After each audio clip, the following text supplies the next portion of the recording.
ಮಂಜುನಾಥ್ ಬೆಂಗಳೂರು ಗ್ರಾಮಾಂತರ BJP ticket ನನಗೆ ಗೊತ್ತಿಲ್ಲಪ್ಪ. ಡಾಕ್ಟರ್ ಮಂಜುನಾಥ್ ಅವರು ಡಾಕ್ಟ್ರು, ಅವ್ರು ಏನು ರಾಜಕಾರಣಕ್ಕೆ ಯಾಕೆ ಬಂದರು ಅಂತ ಗೊತ್ತಿಲ್ಲ ನನಗೆ.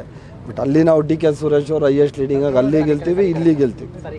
ಹೈಯೆಸ್ಟ್ ಲೀಡಿಂಗಲ್ಲಿ ಬೆಂಗಳೂರು ಗ್ರಾಮಾಂತರಲ್ಲಿ ಡಿ ಕೆ ಸುರೇಶ್ ಅವರು ಇಡೀ ದೇಶದಲ್ಲಿ ಅತ್ಯಂತ ಕ್ರಿಯಾಶೀಲ ಎಂ ಪಿ. ಅಂಥ ಕ್ರಿಯಾಶೀಲ ಎಂ ಪಿನ ಬಿಟ್ಟು ಬೇರೆ ಜನಗಳು ಬೇರೆ ಅವ್ರಿಗೆ ಆಯ್ಕೆ ಮಾಡಲಿಕ್ಕೆ ನಮ್ಮ ಜನಗಳು ಭಾಳ ಬುದ್ಧಿವಂತರು. ನಮ್ಮ ರಾಜ್ಯದ ಜನ ಯಾವುದೋ ಆಸೆ ಆಮಿಷಗಳಿಗೆ ಒಳಗಾಗೋದು ಇನ್ನೊಂದಕ್ಕೆ ಒಳಗಾಗೋದಿಲ್ಲ. ಅತ್ಯಂತ ಕ್ರಿಯಾಶೀಲ ವ್ಯಕ್ತಿ ಡಿ ಕೆ ಸುರೇಶ್ ಅವರು ಅತಿ ಹೆಚ್ಚಿನ ಮತಗಳ ಅಂತರದಿಂದ ಬೆಂಗಳೂರು ಗ್ರಾಮಾಂತರದಲ್ಲಿ ಗೆಲ್ತಾರೆ. ಇಲ್ಲಿ ಕಾಂಗ್ರೆಸ್ ಪಾರ್ಟಿ ಗೆಲ್ತದೆ. ಏನು ಸಾಫ್ಟ್ ಹಾರ್ಡ್ ಯಾವುದು? ಹಾರ್ಡ್ ಅಂದರೆ ಏನು? ಹಾರ್ಡ್ ಅಂದರೆ ಏನು ರೀ? ಹಾರ್ಡೇ ಇರಬೇಕಲ್ಲನ್ರಿ. ಗಂಡಸರು ಅಂದರೆ ಹಾರ್ಡಾಗೇ ಇರಬೇಕು. ಸಾಫ್ಟ್ ಆಗಿದ್ರೆ ಅಂತ ನನಗೆ ಅರ್ಥ ಆಗಲ್ಲ. ಹೆಣ್ಮಕ್ಳು ಅವರು ಮೃದು ಸ್ವಭಾವದವರು.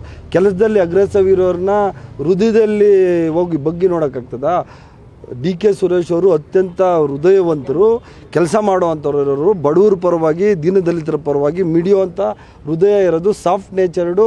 ನೋಡೋಕೆ ಅವ್ರು ರಫ್ ಕಾಣಿಸ್ತಾರೆ ಅಷ್ಟೇ. ಆದರೆ ಅವರಷ್ಟು ಕ್ರಿಯಾಶೀಲ ಎಂ ಪಿ ಇಡೀ ದೇಶದಲ್ಲಿ ಯಾರೂ ಇಲ್ಲ ಅಂತ ನಾನು ಆಗ್ತದೆ. ಇನ್ನೊಂದು 2-3 ದಿನದಲ್ಲಿ ಆಗ್ತದೆ.